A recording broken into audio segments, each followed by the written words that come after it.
Olá, meus amigos e amigas.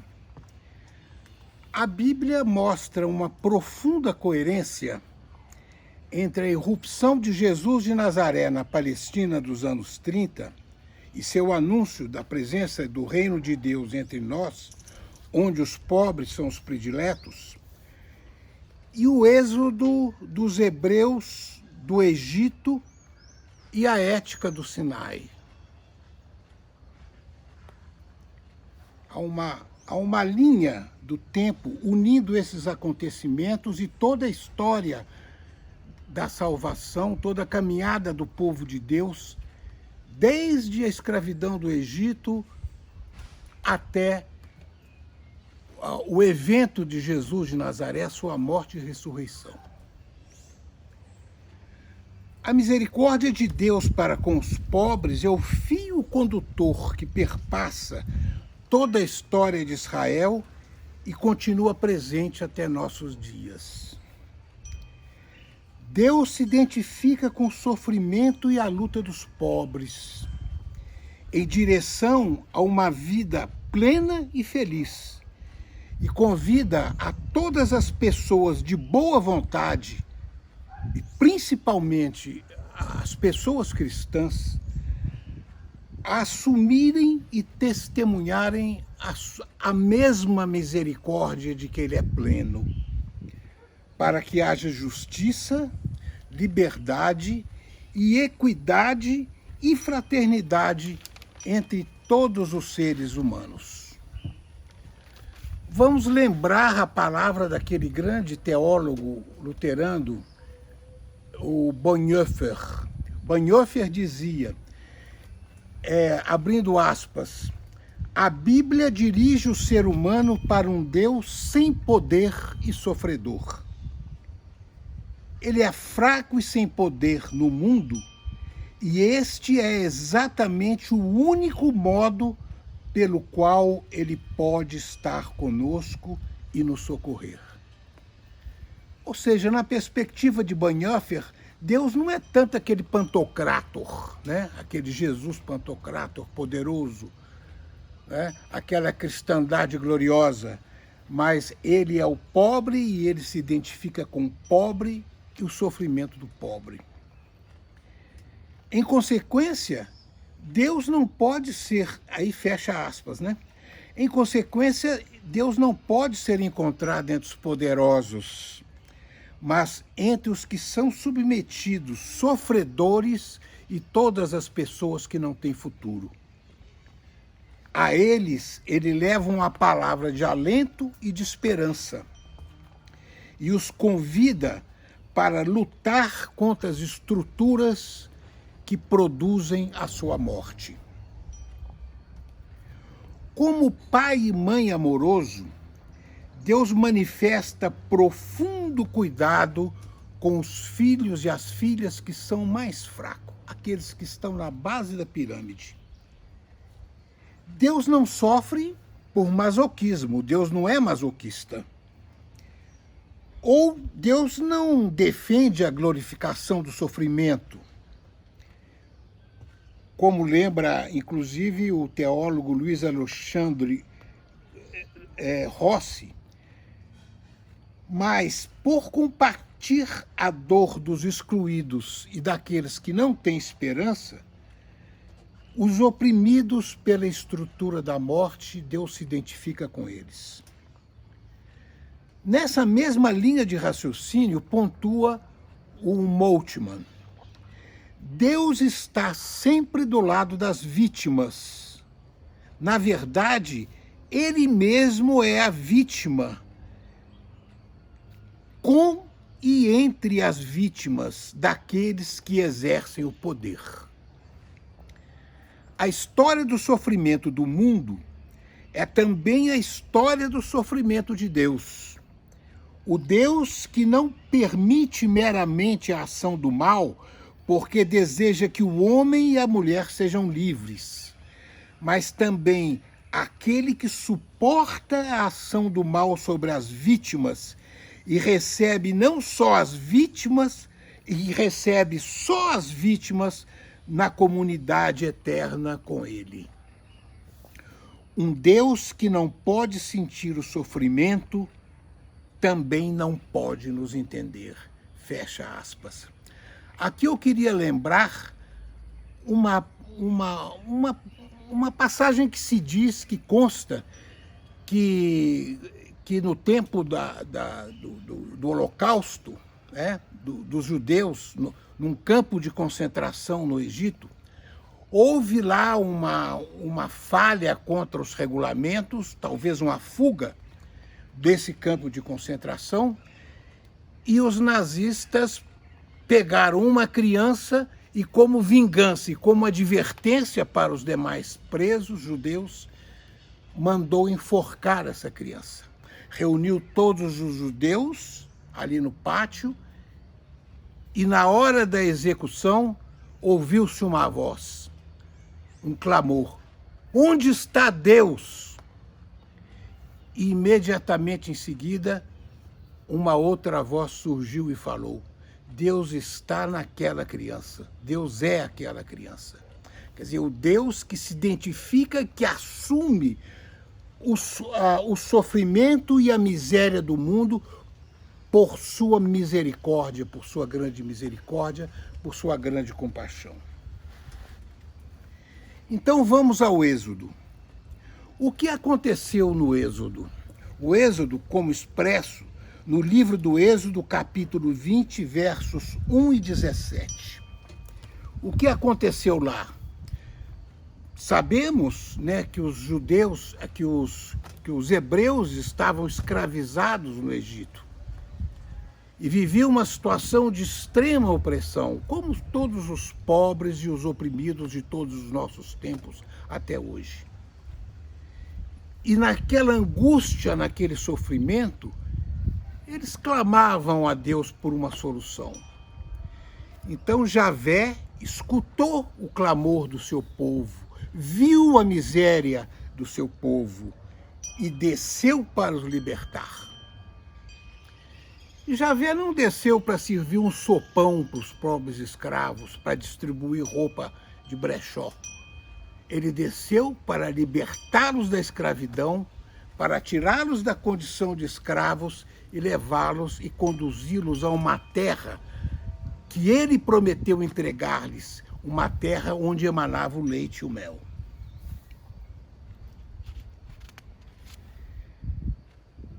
De fato, salvando essa população, conduziu esse povo pelo deserto por mais de 40 anos. Deu-lhes a terra prometida. Se instalaram lá nas montanhas, se confraternizaram e juntaram com outros povos sofredores que viviam nas cidades e fugiam da opressão das cidades e estados. Estabeleceram-se as tribos naquele território, onde viviam com fartura, tiravam o seu sustento da terra, da agricultura e da criação de ovelhas, e ali todos eles tinham seu sustento. Assim passaram-se 250 anos. Depois disso, o que aconteceu? Foi havendo uma certa divisão, uma certa diferença naquele povo, pela introdução de novas tecnologias na agricultura. Primeiro, o arado de ferro e não mais de madeira. Depois, a introdução do boi para puxar esse arado. Com isso, algumas famílias, algumas clãs puderam ter uma produtividade maior, e puderam acumular mais riqueza. E na medida que foram acumulando mais riqueza, foi havendo alguma maior diferença. E aí começou essa diferenciação entre pobres e ricos no seio do rei de Israel. Abandonou-se o tribalismo, instituiu-se a monarquia com todas as reservas que Deus fez a Samuel e que constam do livro de Samuel. E durante a monarquia, essas contradições foram se aguçando. Foi aumentando a quantidade de pobres em relação aos ricos. E isso foi foi se estendendo pela história e chegou até os dias de Jesus. Mas quando chegou até os dias de Jesus, na Palestina, nos anos 30, a pobreza tinha chegado a uma situação de paroxismo, a situação máxima. A Palestina estava subjugada pelo Império Romano, que cobrava pesadíssimos tributos ao povo.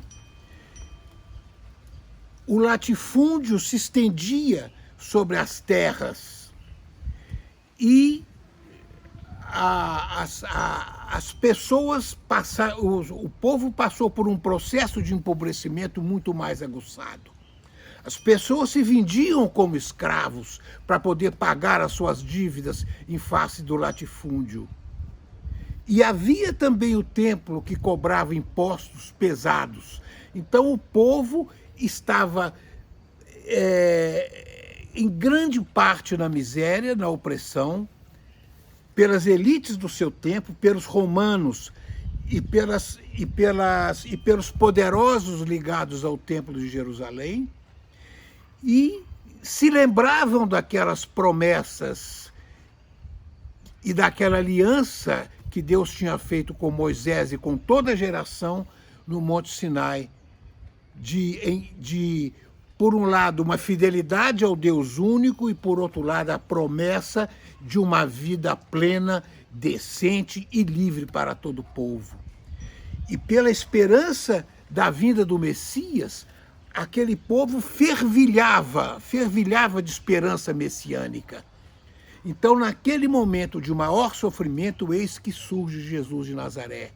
Não de uma família ligada ao templo e às elites, mas de uma família de carpinteiros em Nazaré, que era uma cidadezinha que nem constava do Antigo Testamento, lá onde Judas perdeu as botas. Jesus foi crescendo ali no meio e certamente vendo aquela situação de grande miséria do seu povo, né? Até que chegou o momento dele iniciar a sua vida, dele iniciar o seu testemunho. Aí que vem a maior semelhança da pregação de Jesus com o êxodo dos hebreus no deserto. Jesus subiu ao deserto montanhoso, assim como Moisés subiu ao monte. Jesus jejuou 40 dias e 40 noites, assim como Moisés também jejuou 40 dias e 40 noites. E ali no deserto, ele discerniu qual era o messianismo que ele iria exercer perante os homens, qual era o projeto que Deus queria para ele. Então, depois que ele foi tentado pelo demônio e venceu essas tentações pelo demônio, Deus desceu e começou a anunciar a palavra de Deus pelas aldeias e caminhos da Galileia. O reino de Deus está próximo, convertei-vos e acreditai na boa nova, evangelho. O que é evangelho? Imaginem, por exemplo, o que seria o imperador romano mandando avisar para todo o povo o seguinte: olha, meu filho nasceu. Então, para comemorar o nascimento do meu filho, esse ano nós não vamos cobrar imposto de ninguém. Esta era uma boa nova. Isto era um evangelho. Então, Jesus ensinava a boa nova de Deus para os pobres. O primeiro ato dele foi na sinagoga de Nazaré, onde ele abriu o livro de Isaías e ali ele já começou a fazer o seu manifesto, dizendo: o Espírito de Javé está sobre mim, porque Javé me ungiu e enviou-me para anunciar a boa nova aos pobres. Está no início do capítulo 61 do livro de Isaías. A curar os quebrantados de coração, proclamar a liberdade aos cativos, a libertação dos que estão presos e proclamar um ano aceitável de Javé, a fim de consolar os enlutados, a fim de lhes dar um diadema no lugar de cinta e óleo de alegria em lugar de luto. Quer dizer, Jesus repetiu esse discurso de Isaías, né? Onde Deus tinha visto aquela miséria, aquele sofrimento e prometido uma recompensa. Prometido que ia acabar com o luto das pessoas, que ia dar um diadema no lugar da cinta da escravidão. E em seguida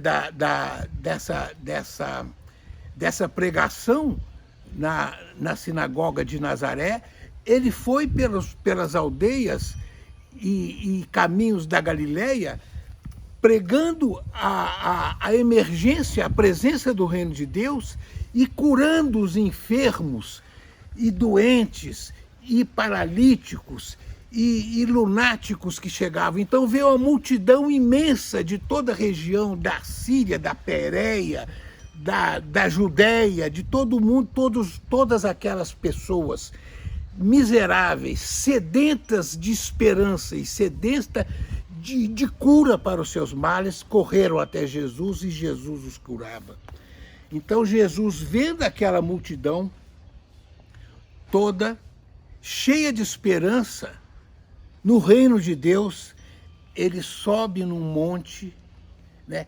Quer dizer, Jesus viu aquela miséria, viu a esperança daquela população, assim como Javé viu o sofrimento dos escravos no Egito. Então Jesus os reuniu ali naquele monte, né? E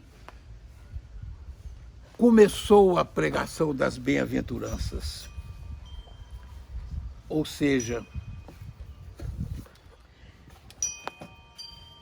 bem-aventurados pobres em espírito, porque deles é o reino do céu. Os pobres que estavam ali na frente de Jesus, né? Veja bem, segundo Mateus, é pobres de espírito. Segundo Lucas, que está em Lucas, essa perícope está em Lucas capítulo 6, versos 20 a 23, Jesus diz os pobres. Quando ele fala pobre, é pobre mesmo. O termo grego que ele usa é pitochos. Pitochos, que significa aquela pessoa que tem a coluna curvada, aquela pessoa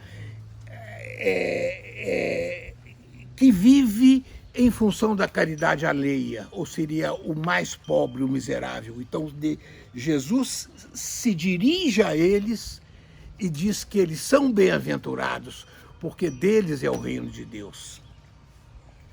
Aí depois, em seguida das bem-aventuranças, né, ele coloca: bem-aventurados os pobres em espírito, bem-aventurados os mansos, bem-aventurados os aflitos e os que têm fome e sede de justiça. Ou seja, situações opressoras que serão revogadas pelo reino de Deus. Os mansos, porque possuirão a terra. Os mansos são aqueles que não imitam os malvados, não usam os mesmos argumentos e os mesmos instrumentos dos malvados. Bem-aventurados os aflitos, aqueles que estão sob opressão da terra e do latifúndio, são aqueles que perdem as suas terras, são aqueles diaristas que ficam nas praças esperando alguém que lhes chame para ganhar uma miséria para poder ter o pão de amanhã. Bem-aventurado os que têm fome e sede de justiça, ou seja, os que sofrem por causa das práticas dos poderosos e dos tiranos, que lhe roubam o pão e que lhe roubam a liberdade. Bem-aventurados misericordiosos, ou seja, as pessoas que se compadecem com a dor do seu próximo e que se dedicam a ele. É a figura do bom samaritano, né, que viu aquele pobre ferido no meio da estrada e que paga ao hoteleiro para cuidar dele e diz que, olha, quando eu voltar aqui, se você tiver gasto mais com ele, pode deixar que eu pago a diferença. Esse é o misericordioso. E bem-aventurado aqueles que são puros do coração. Puro do coração é aquele que tem o coração limpo, é aquele que se desapegou de tudo, de todas as coisas, para que Deus entrasse e tomasse conta de todo o seu coração. Na linha do sermão número 52, sobre a pobreza de espírito, do mestre Eckhart. Então, são 4 situações opressoras que serão revogadas pelo reino de Deus. E depois ele coloca bem-aventurados, 3 ações humanas estimadas por Deus como caminho para a implantação do reino. Ou seja, os misericordiosos, os puros de coração, os que promovem a paz e os perseguidos pela causa da justiça. Então, nas bem-aventuranças, Deus fala o coração dos oprimidos e fala para os pobres. Lucas usa o termo bem-aventurados pobres, pobres. Mateus usa o termo pobres em espírito. Mas também, como pobres, ele utiliza o mesmo termo grego, pitochos, né? Então nós podemos identificar os pobres de espírito como todas as pessoas justas, como todas as pessoas misericordiosas, como todas as pessoas que não são miseráveis, que não vivem da caridade alheia, mas se solidarizam com os pobres e se solidarizam com a luta dos pobres e se incorporam na luta dos pobres. Esses são os pobres de espírito. E Jesus também conclama a essas pessoas, a esses pobres e a esses pobres de espírito, que ergam suas cabeças e que caminhem e que lutem pelo reino de Deus. E a luta pelo reino de Deus passa pela luta para acabar com essas condições de miséria e de opressão que afetam o ser humano. E Jesus sabe que nessa luta eles vão ter que enfrentar resistências muito fortes, eles vão ter que enfrentar a ira daqueles que são poderosos, daqueles que não querem perder os seus privilégios, daqueles que não querem abrir mão daquilo que eles têm em excesso, para que todos possam ter as suas necessidades.